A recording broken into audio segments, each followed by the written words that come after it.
자, 오늘은 여러분들 교재에서는요 39페이지에요 39페이지의 중간에 보면 7번 채권의 대손이라는 말이 나와 있어요. 이게 무슨 말이냐면 이런 상황이란 얘기죠. 보시게 되면 아까 얘기해놨던 우리가 상품을 팔았어요. 그러면 차변에 여기 외상 매출금이라고 우선 잘 아는 거니까 이렇게 써놓을게요. 10만원 대변에다가는 상품 매출 해서 이렇게 10만원 이렇게 써놨는데 지금 얘 돈 받을 날이 됐어요. 그래서 왜 돈을 안 주나, 이 외상 매출금 대신에 받으러옴 다 써놔야 되겠다. 받으러옴이라고도 상관없겠죠. 돈 받아야 되는 거니까 받을어음. 시험 문제에서는 여러분들한테 외상 매출 이 대손 처리에 관련된 문제를 낼 때 얘를 갖다가 그냥 매출 채권이라고 이렇게 많이 시험 문제를 내요.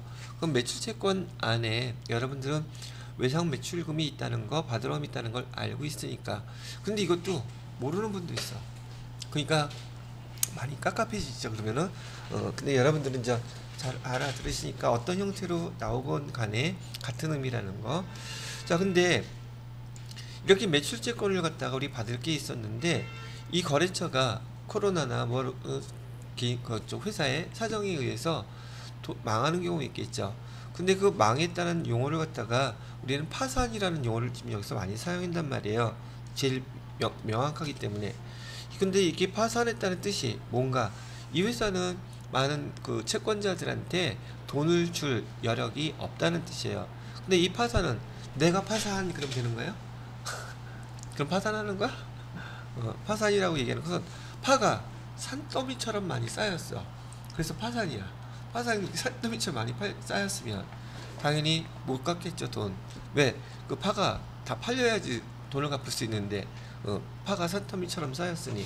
그래서 이 파산이라는 것은 이렇게 매출 채권을 갖다가 지급할 수 있는 능력이 되지 않아서 법원에 판사가 이 회사의 파산을 선고하는 거예요.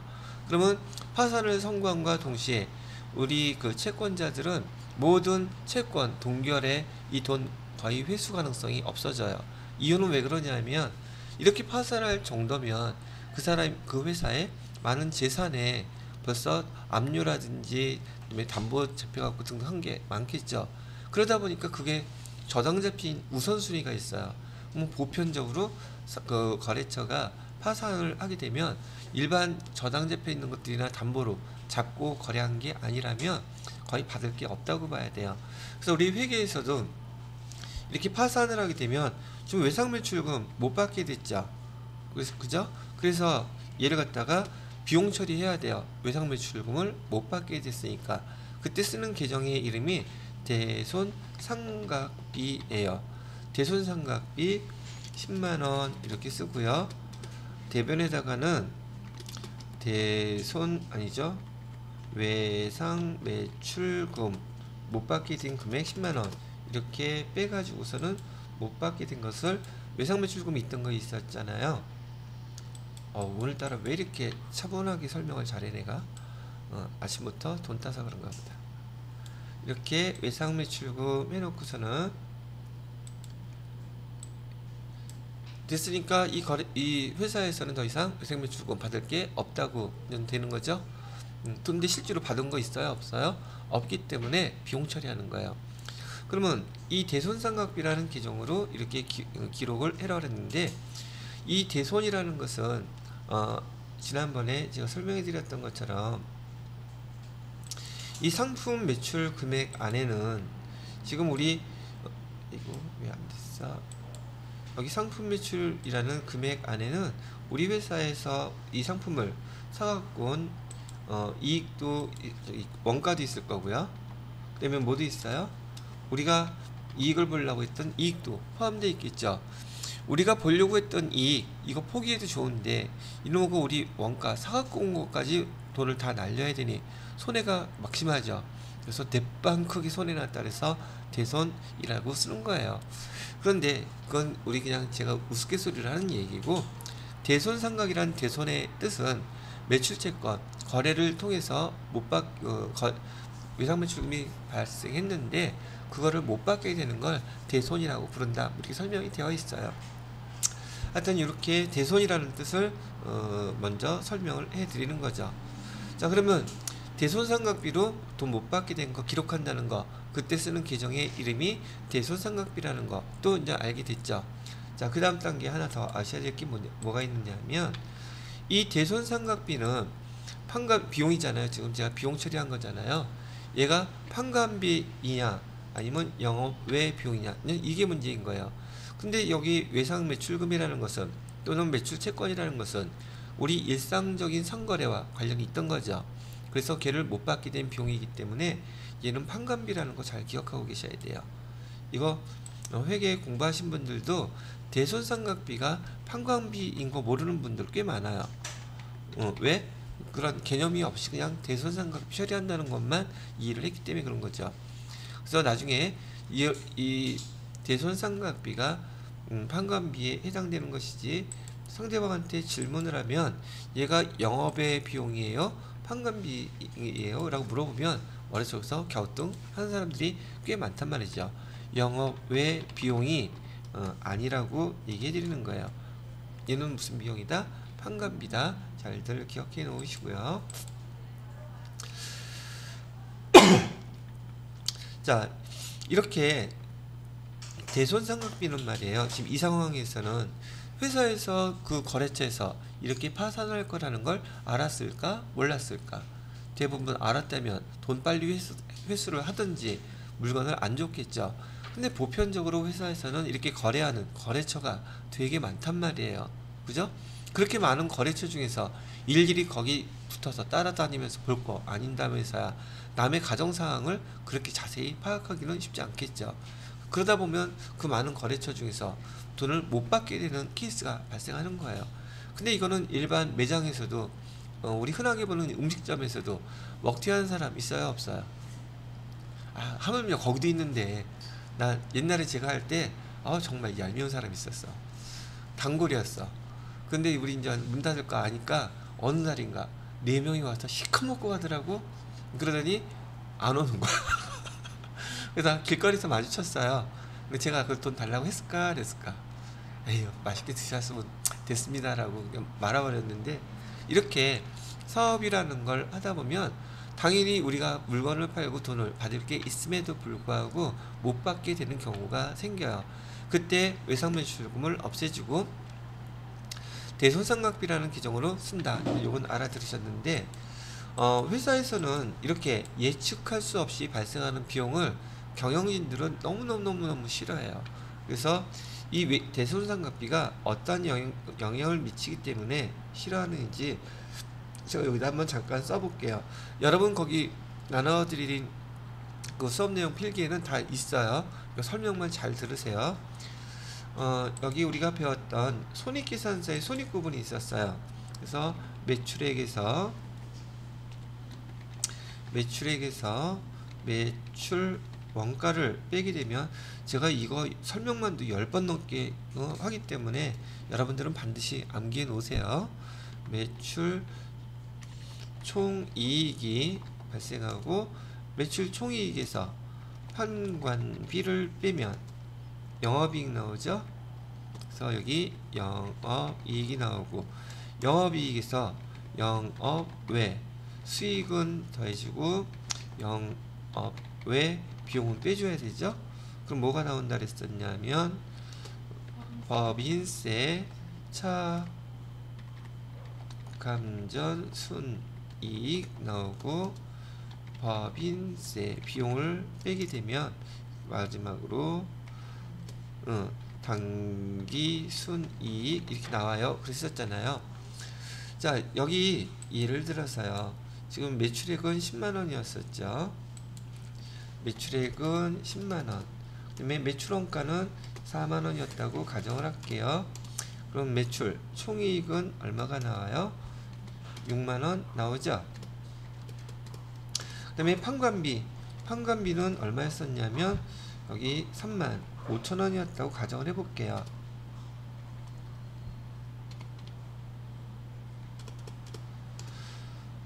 그러면 영업이익은 얼마가 돼요?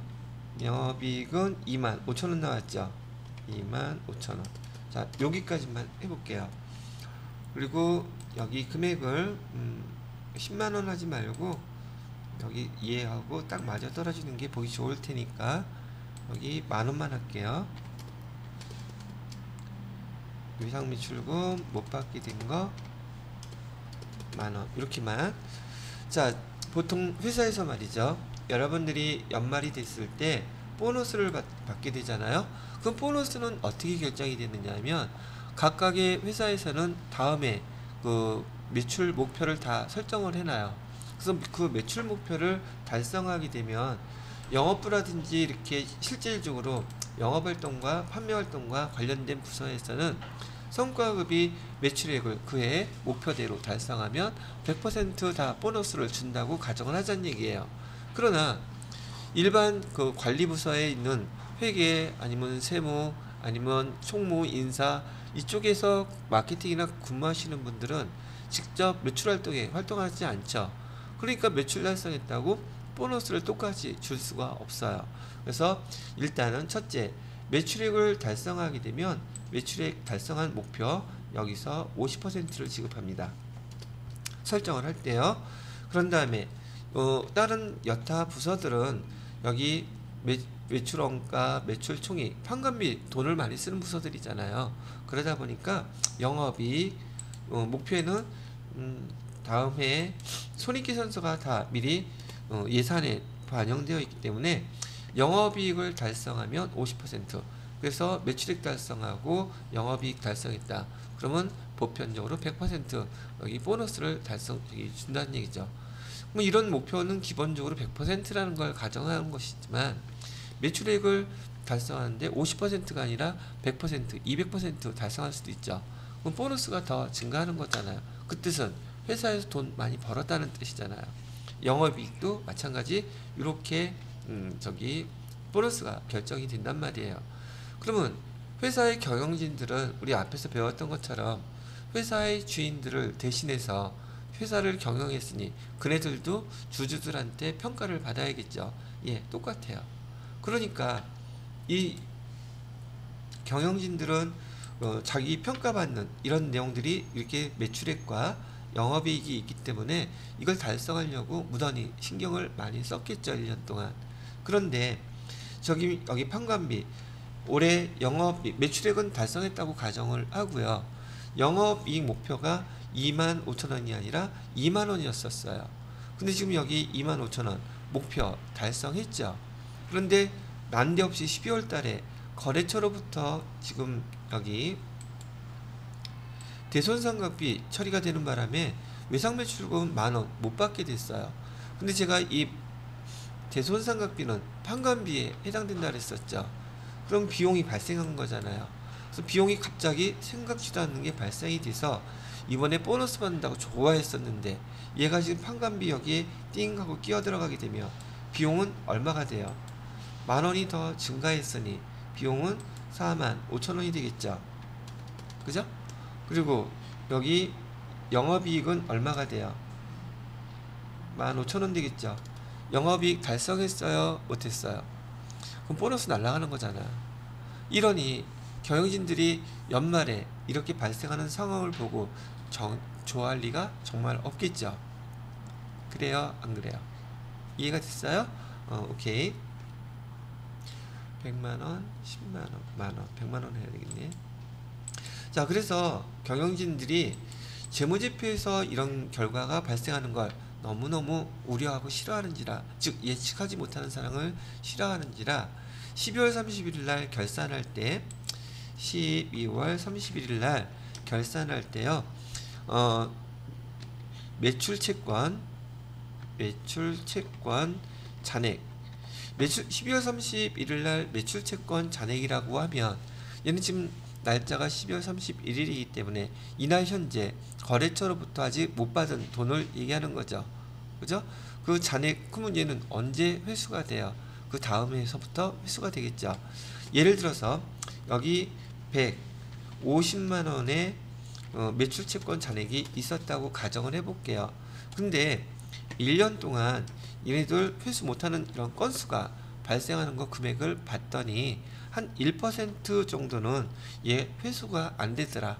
그러면 150만원의 1%면 얼마예요? 15,000원이죠. 15,000원 정도는 그 1년 동안 회수를 하는데 못하게 되더란 경험치가 있는 거예요. 이를 갖다가 우린 뭐라고 부르냐면 대손율이라고 불러요.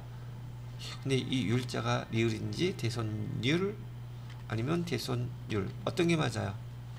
한글 시간이 아니니 그냥 이렇게 쓸게요. 근데 모양이 안 맞는 것 같아. 이렇게 바꿔보니까 얘가 나을 것 같으네요. 이걸 대손율이라고 그러는데 대손율을 갖다가 적용했더니 내년에 우리가 지금 매출 채권 중에서 못 받게 되는 금액이 얼마라고 계산이 됐어요? 15,000원 이렇게 계산이 됐죠.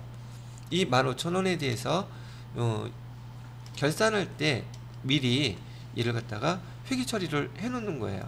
뭐라고? 차변에 대손 상각비에서 15,000원 이렇게 해놓고 그 다음에 대변에다가는 대손 충당금이라고 쓰는 거예요. 그래서 15,000원 이렇게 써놓게 되면 대손 상각비 여기서 비교를 해보세요.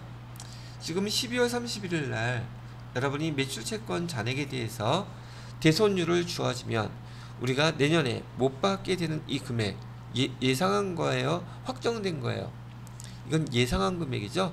이거보다 많을 수도 있고 이거보다 적을 수는 있지만 이를 갖다가 대손 충당금의 추정이라고 불러요.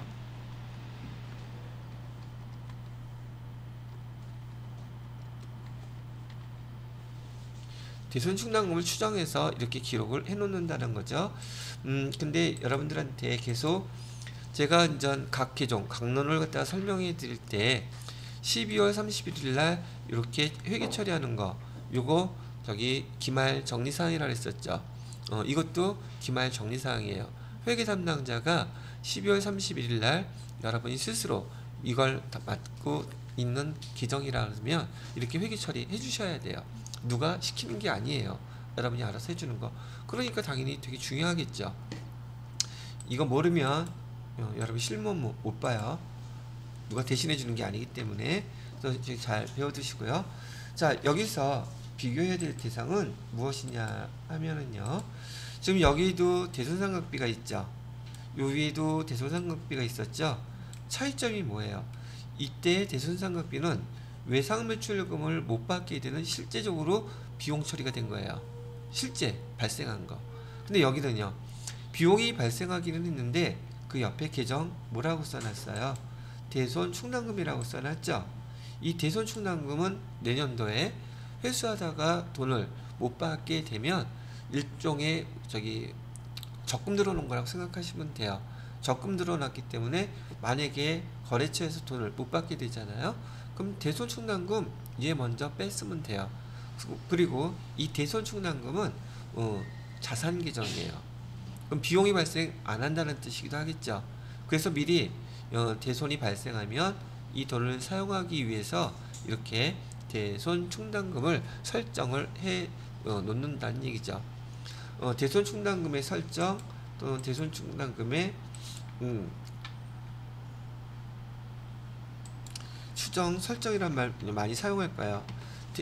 12월 31일 날 대손 충당금을 설정하세요 라고 하면은 이렇게 설정하시고 회계 처리는 차변에 못 쓰고 대손 상각비 쓰고 대변에 대손 충당금 쓰시면 돼요.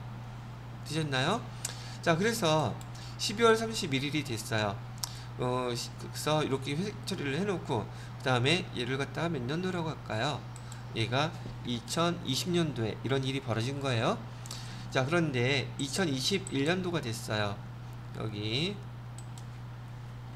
2021년도가 됐는데 한 4월달이라고 할까요?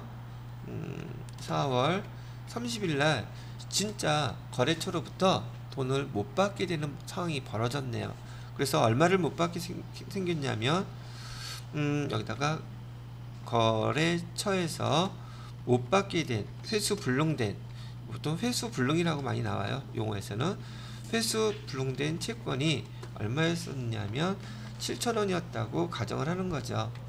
7,000원이었다면 얘는 회계 처리가 어떻게 될까요? 회계 처리가 여기 차변에다가 지금 대손충당금 얼마 설정해 놨어요. 15,000원 설정해 놨었죠. 그거 있는 거 먼저 사용하면 되죠. 그래서 대손충당금 이렇게 해놓고 7,000원으로 다 사용하면 여기 지금 비용이 아니니까 여기 손익계산서에 판관비에 반영이 되겠어요? 안 되겠어요? 안 되겠죠. 이런 일 벌어질 걸 대비해서 이렇게 얘를 먼저 충당금으로 갖고 있었던 거예요. 그럼 대변에는 뭐라고 써줘야 돼요? 외상매출금 못 받게 됐다면서요. 그래서 여기 외상매출금 여기 7,000원 이렇게 쓰시면 돼요.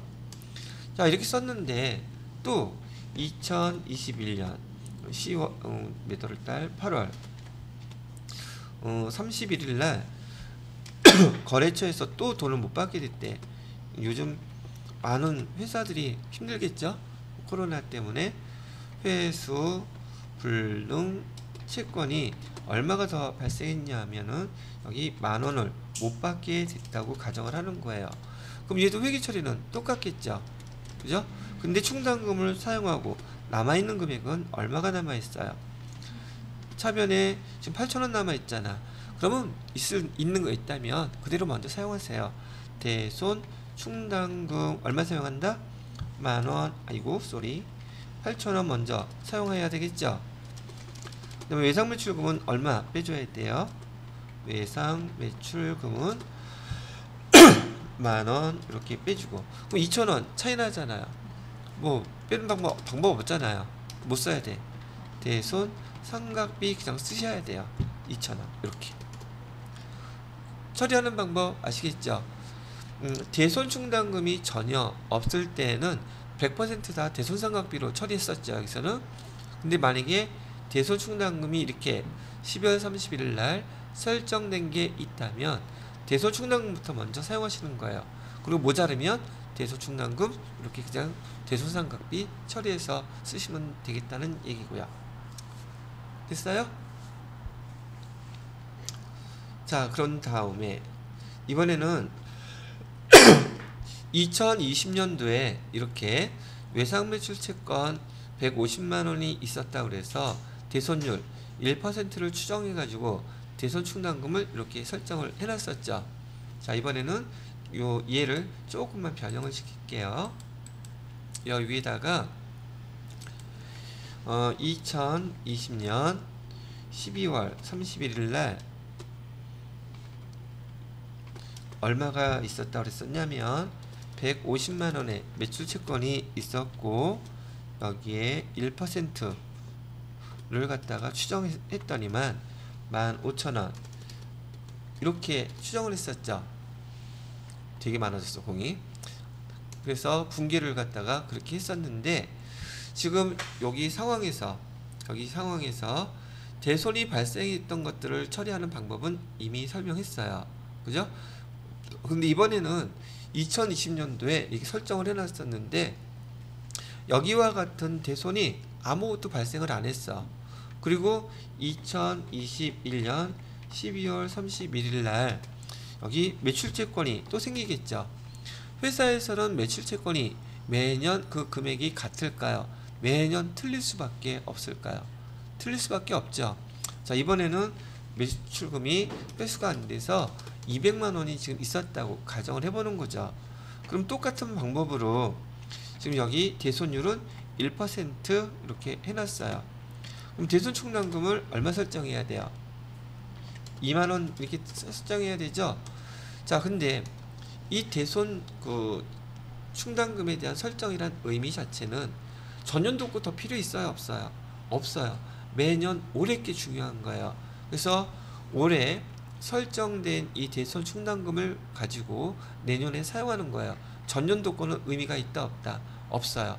이 대손 충당금은 그 기간 연도 말에 설정된 금액보다 많아도 안 되고 적어도 안 돼요.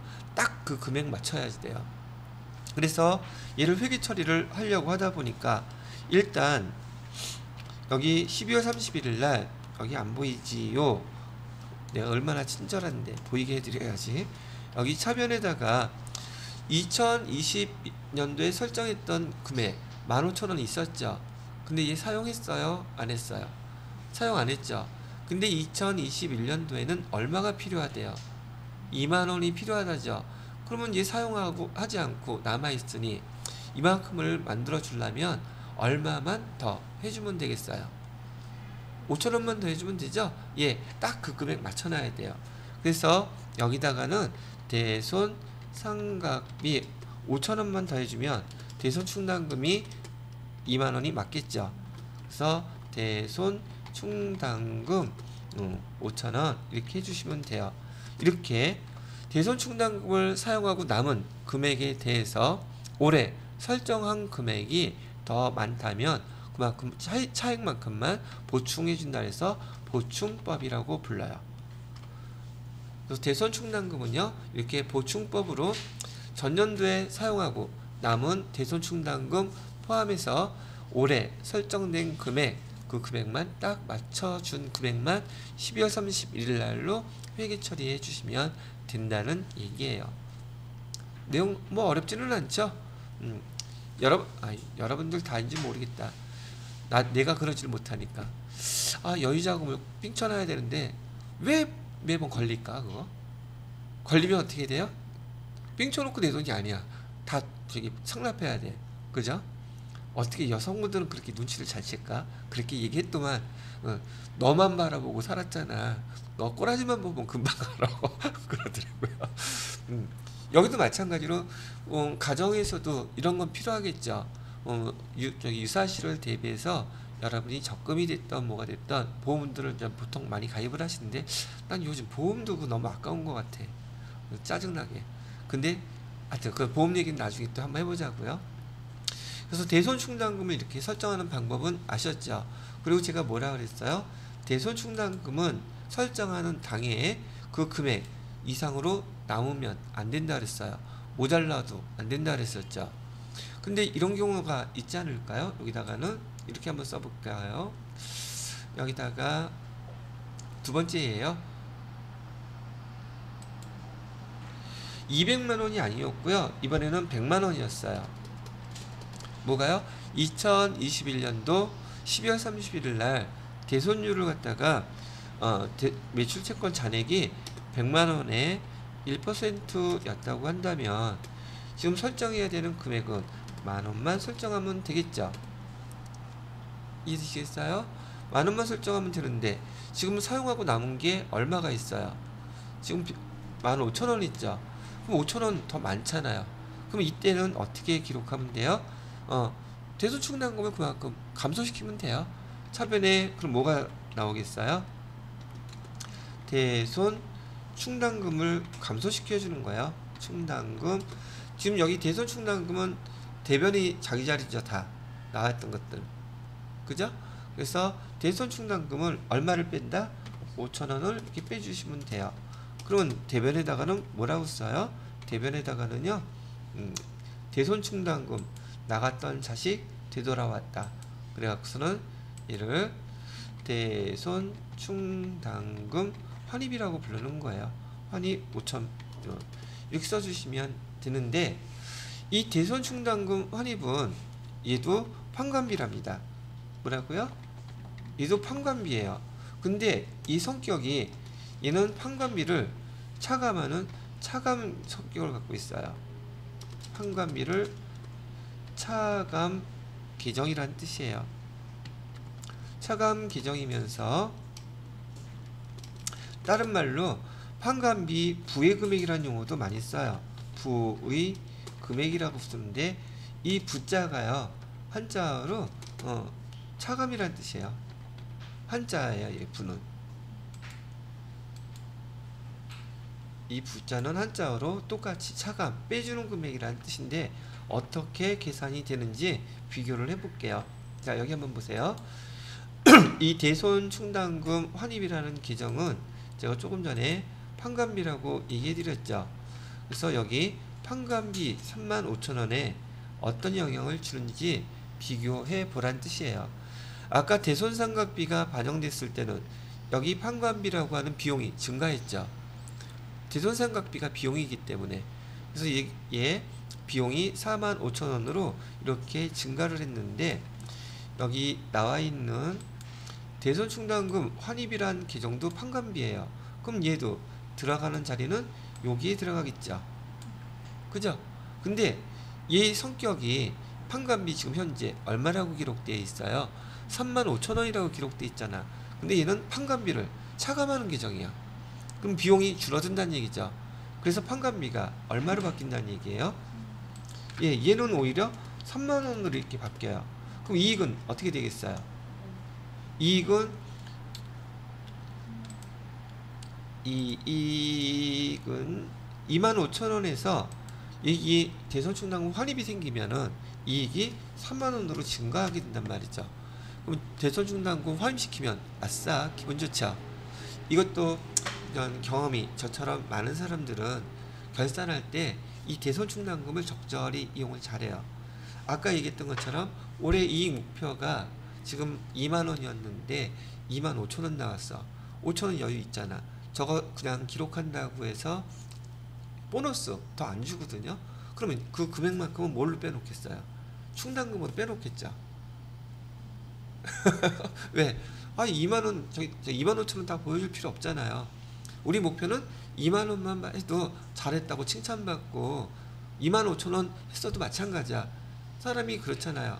하나 잘했으면 그거 잘한 거 2개, 3개, 4개 잘한 거 다 보여주는 것보다 얘는 조금씩 빼놨다가 하나 잘해서 칭찬받고 보너스 받고, 다음에 이거 잘 꽁쳐놨다가 다음에 또 비용 쓰면 되잖아. 그래서 이렇게 대손충당금 환입이 생기면 목표가 또 올라갈 수 있거나 모자랐는데 그걸로 채울 수 있죠. 제가 직장 다닐 때 그렇게 했어요. 즉 이거는 회계를 갖다가 잘 활용하시는 분들은 충분히 그렇게 결산할 때 그렇게 보여진단 말이죠. 무슨 말인지 이해되시죠? 여러분 학교 다닐 때 제가 어릴 때부터 좀 영악했던 것 같아. 학교 시험 보고 나서 성적표 나오잖아요. 성적표 나오면 아빠 엄마나 부모님하고 내기를 해. 제가 이번에 몇 등 하면은 선물 뭐 하나 사주세요. 사주실 수 있어요. 부모님 입장에서 그렇게 성적이 등등한다면 하시겠죠? 걸려드는 거야. 난 성적표 벌써 알고 있어. 갖고 있고 그거 갖고 내기를 거는 거야. 불확실할 때 내기 걸면 내가 지금 확률이 높죠. 근데 내기는 어떨 때 거는 거다? 내가 100% 확실할 때 거는 게 내기예요. 참 어린 나이. 그래서 제가 회계사가 됐나봐. 하여튼 대손충당금 환입의 의미, 회계 처리도 이해 충분히 하셨죠? 됐어요?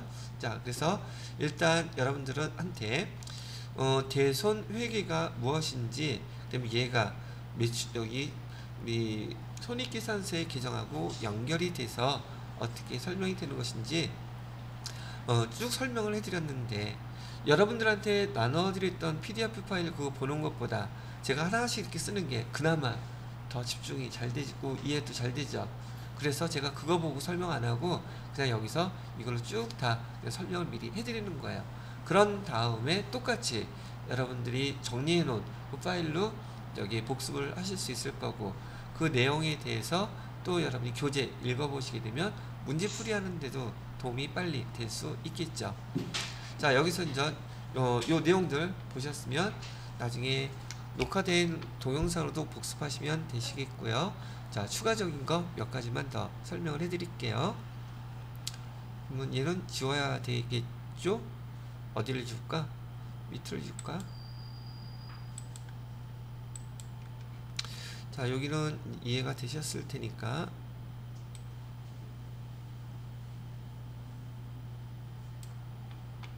여기다가 쓸게요.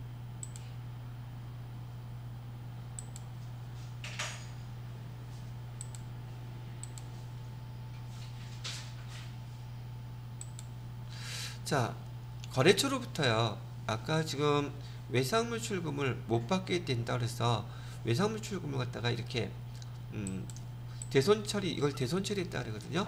대손처리해서 이 거래처에 대한 외상물출금은 더 받을 게 없어요. 그리고 얘 언제 회계처리가 됐던 거냐면은요, 아까 써놨던 2020년 12월 31일 날 이렇게 회계처리해서 없애버렸어요. 그런데 얘가 저기 이상민인가? 그 가수. 얘는 이 사장님은 남의 빚을 빚주고는 못 살아. 그래서 5월 31일 날 우리 보통 예금으로 차변에 보통 예금으로 10만 원을 갖다가 입금을 시켜준 거야. 오, 대단해. 나 여지껏 이런 거래처 한 번도 본 적 없어. 그래도 근데 그런 사람이 가끔 있기는 한가 봐요. 그리고 그럼 여기다가는 지금 외상매출금 이 거래처가 없어졌잖아요. 외상매출금이라고 여기 또 써주면 돼야 한대요. 이게 없어졌잖아요. 그래서 얘를 갖다가 우리 흔히 뭐라 그러냐면 올해는 단기죠. 전년도는 전기라고 부르죠.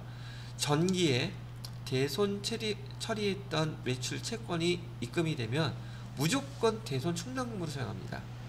다른 거 아무것도 사용할 거 없어요. 뭐라고만 기억해요? 전기에 대손 처리했던 거래처로부터 이처럼 그 대손 매출 채권이 회수가 되게 되면 대변에다가는 외상매출요금을 쓸 수 없으니 다른 거래처 대손 나면 사용하라고 대손 충당금으로만 기록합니다. 시험 문제에 아주 많이 나오는 문제예요. 얘가 이렇게 해놓고 얘 말 표현은 뭐라고 해놓느냐 하면 타이틀은 전기에 대손 처리 되었던 매출채권이 회수가 되면 반드시 대변에다가 규정 뭐라고 쓰라고요? 대손 충당금으로만 쓰세요. 이해가 되셨죠?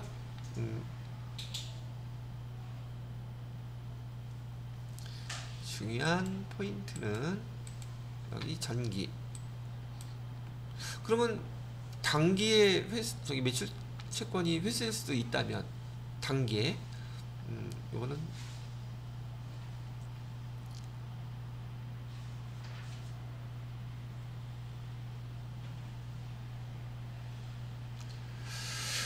얘는 어디를 지워서 해드릴까요?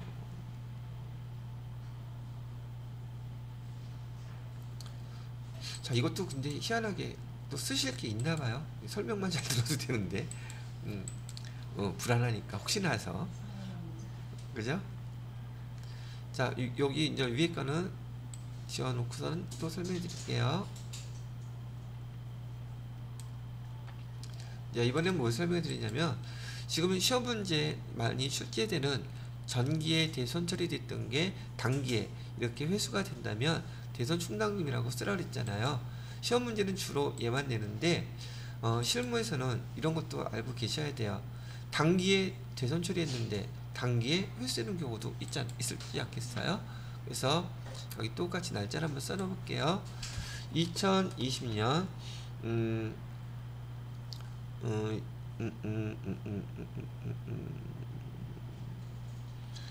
4월 30일 날 차변에 여기 대손 상각비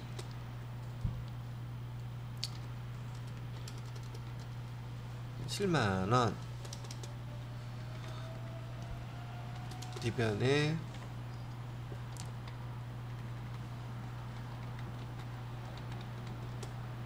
7만원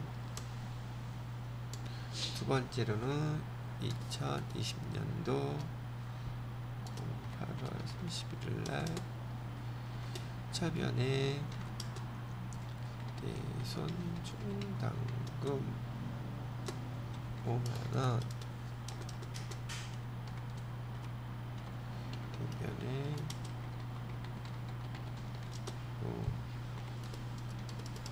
5만원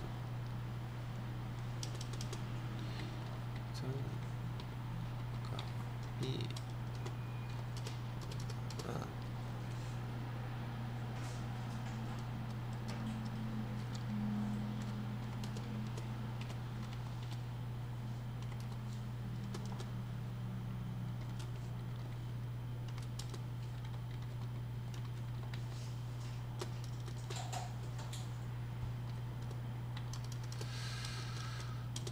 7만원 하고요. 뒤변에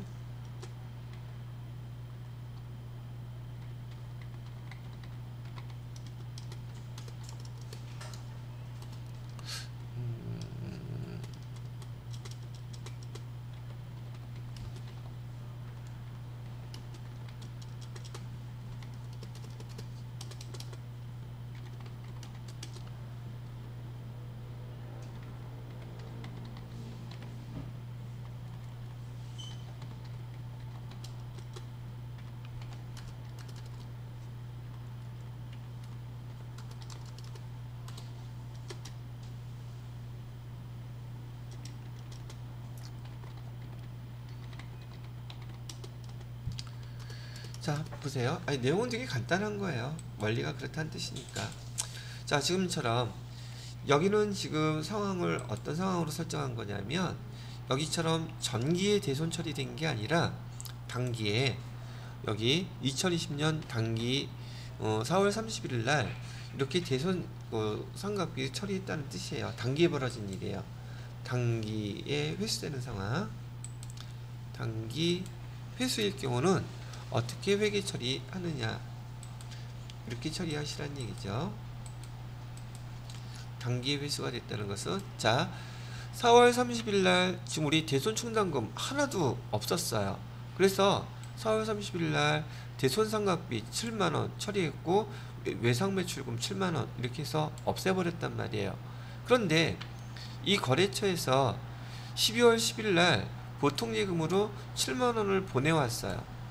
근데 전기에 대손 처리했던 게 단기 입금이 됐다면 대변에 대손 충당금으로 다 쓰세요 라고 얘기를 했었는데, 지금 여기 지금 단기가 아니라 같은 해죠.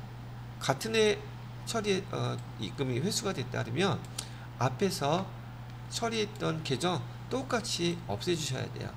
그러면은 결과론적으로 날짜는 다르지만 같은 해에 있죠. 같은 해에 있어서 이하하고 없어지니까 결과론적으로 외상매출금이 보통예금으로 회수된 걸로 회계 처리가 된단 말이죠. 똑같이 이번에는 만약에 대손 충당금이 있어서 대손 충당금 5만원 있던 거 사용하고 대손 상각비도 없어갖고선 대손 상각비로 5만원 처리했어요. 이렇게 처리했다면 똑같은 논리로 제가 말씀드렸던 대로 앞에서 회계 처리 해놨던 거 똑같이 이렇게 없애주셔야 돼요. 그래야지 결과가 지금 같은 해이기 때문에 보통예금으로 입금된 금액, 여기 외상매출금 10만원 일치하게 되겠죠. 이렇게. 그리고 얘는 당연히 없어지겠죠. 즉 간단한 얘기로 회계 처리 해놨던 똑같은 걸로 상대편을 없애주라는 얘기예요. 그래야지 상계 처리돼서 없어져갖고 외상매출금이 보통예금으로 입금된 걸로 처리할 테니까. 근데 시험 문제에서는 얘가 거의 나오지는 않지만, 시험 문제 안 나온다고 회계 담당자가 이거 몰라도 된다는 얘기는 아니잖아요. 단기에 대손 처리했는데 단기에 이렇게 회수되는 경우도 있다면 회계 처리는 이렇게 해주시면 되고, 전년도에 대손 처리했는데 단기에 입금 회수가 됐다면 그때는 무조건 계정 뭘로만 써라? 대손 충당금으로만 쓰라고 얘기해 드리는 거예요. 이해가 되셨나요? 자, 그 다음에 마지막으로 중요한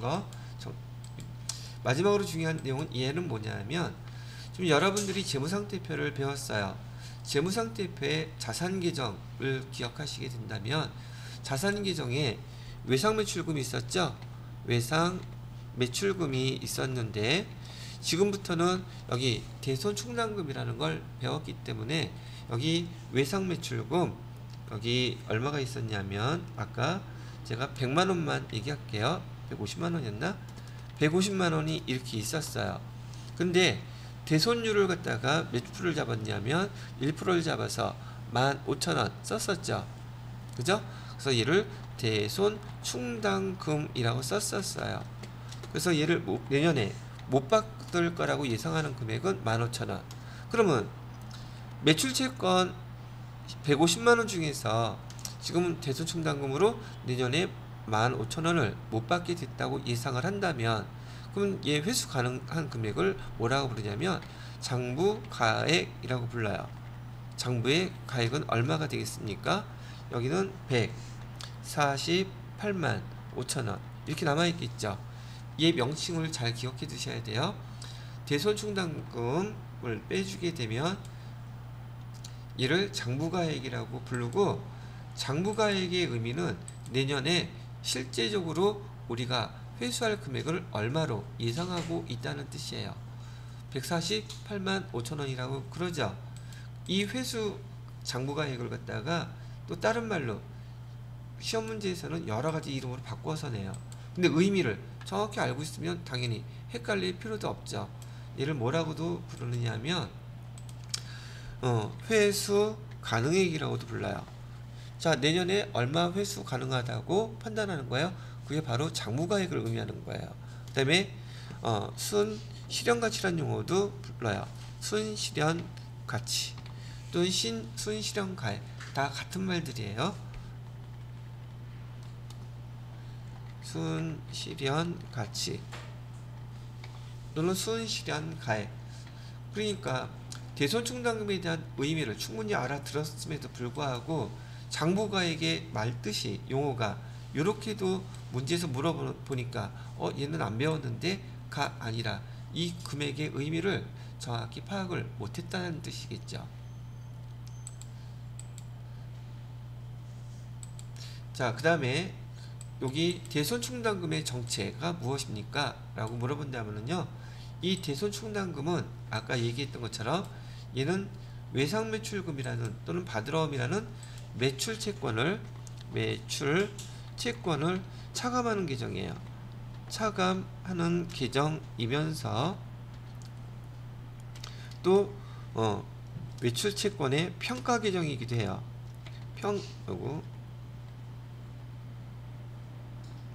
평가 계정이기도 하답니다. 그래서 대손충당금은요, 제가 계정들 성격이 얘는 대손충당금은 자산이에요, 부채예요, 자본이에요, 이런 거 물어보잖아요. 다들 다른 걸로 대답해. 근데 얘는 여기 매출채권, 외상매출금 그 재무상태표에 바로 밑에 나오기 때문에요, 똑같이 같은 자산 계정이 칸에 있어서 자산이에요. 근데 외상매출금이라는 자산을 차감하기 때문에 자산임에도 불구하고 얘는 자기 자리가 대변이 자기 자리예요. 원래 자산은 차변이 자기 자리예요, 대변이 자기 자리예요. 자산은 차변이 자기 자리죠. 근데 얘는 자산을 감소시키는 거기 때문에 자산임에도 불구하고 대손충당금은 자기 자리가 대변이에요. 대변에 발생했다가 차변으로 감소시키고 있죠. 자, 그래서 이렇게 재무제표에서 표시해야 된다는 것까지 설명을 해드리고 잠깐 정지해 놓게 되겠습니다. 자, 10분 쉬었다가 요 계정 마무리하고, 자, 그래서 여기 보시게 되면 지금 외상매출금과 대손충당금, 다시 얘기해요. 여기 대손충당금의 정체는 자산, 부채, 자본, 뭐라고 그랬어요? 얘는 자산 계정이에요. 자산 계정인데 자기 자리가 차변이 아니라 어디? 대변이 자기 자리예요. 이유는 매출채권을 차감하는 성격을 갖고 있기 때문에 그렇고요. 이렇게 차감 계정이면서 평가 계정인 거 여러분이 회계 7과정 동안에 제가 3개, 4개 정도 가르쳐 드릴 거예요. 차감 계정이면서 평가 계정의 성격은 다 똑같아요. 자산 밑에 있으면 자산, 부채 밑에 있으면 부채, 자본 밑에 있으면 자본이에요. 근데 자기 자리가 반대예요. 왜? 차감하는 성격을 갖고 있기 때문에. 일단 그렇게 이해하셔서 여기 차감 계정이면서 평가 계정이라고 쓴 그 첫 번째 계정을 제가 설명해 드렸고, 차후에 또 계정 설명해 드리다가 이런 것들이 나오면 차감 계정이면서 평가 계정이에요, 이렇게 설명해 드리면 그렇게 계산하시면 되겠습니다. 되셨죠? 자, 여기까지가 제가 여러분들한테 설명해 드리고 싶었던 여기 매출채권에 관련된 대손회계에 대한 전부를 설명해 드렸어요. 39페이지 보시게 되면 거기 대손상각의 개요 나와 있는 거 보이시나요? 거기 파산에다가 동그라미 치고요. 이 파산에는 이 파산을 누가 결정하는 건지도 상식적으로 알아둬야 되겠죠. 근데 여러분들은 시험 문제만 보면 파산 그러면 그 파산이 그냥 그렇게 처리해야 되는 걸로만 생각하시고 있는데, 그거는 판사가 그 회사가 회수불능이라는 걸 판결하는 거예요.